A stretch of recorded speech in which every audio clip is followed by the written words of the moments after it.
Баршаңызға қайырлы күн, менің құрметті көрермендерім, менің арнама қош келдіңіздер.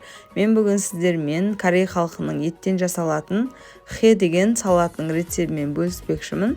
Олай болса, видеоның соңына дейін қараңыздар. Ең бірінші, өздеріңіз ұнататын еттеріңізді алып, осылай ұзынша етіп жақсылап турап аласыздар. Менде мына жерде қойдың еті.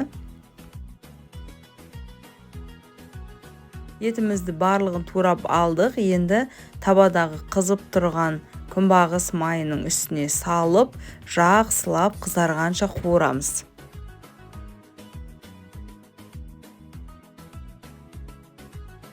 Жақсылап араластырып, одан кейін қақпағын жауып, өзінің буына тағы да пісіреміз жай отта. Сосын үстіне аздап қана су құйып, тағы да жай отта пісіретін боламыз. Әзірге етіміз піскенше біз өзімізге қажетті сәбізімізді алып, осылай ұзынша етіп, теркадан өткізіп аламыз. Корей халқының қай бір салатын алып қарасаңыздар да, сәбіздері осындай ұзынша болып, әдемі болып жаңағы дайындалады. Сол себепті сіздерде дәл солай дайындауға тырысыңыздар. Ол өте әдемілік береді салатқа. Дайындап алған сәбізді бір ыдысқа салып қойып, енді пиязымызды жартылай осылай кесіп алып, жұқа етіп турауға кірісеміз.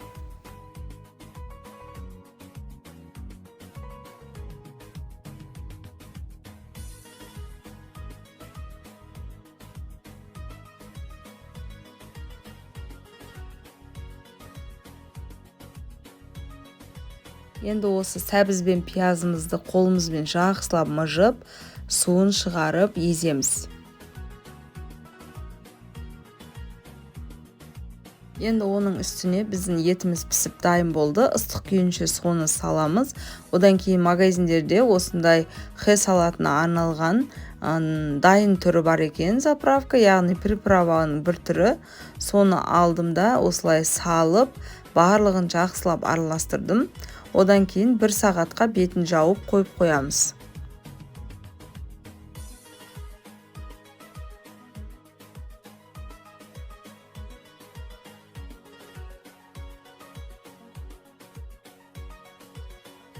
Bir сағат өткеннен кейін жақсылап тағы да араластырып, тарелкаға салып, дастарханға ұсына берсеңіздер болады.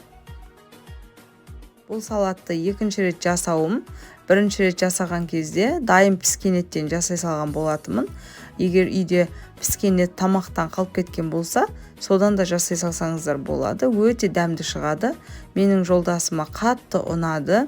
Сол себепті маған рецепт түсіру керек міндетті түрде деп, сол себепті сіздерге түсіріп салып отырмын. Ас болсын. Егер сіздерге видео ұнаған болса, каналға тіркеліп, лайк басып, комментарий жазып, достарыңызбен бөлісуді ұмытпаңыздар. Каналға тіркеліп алсаңыз, менің әр салған видеомды бірінші көретін боласыз.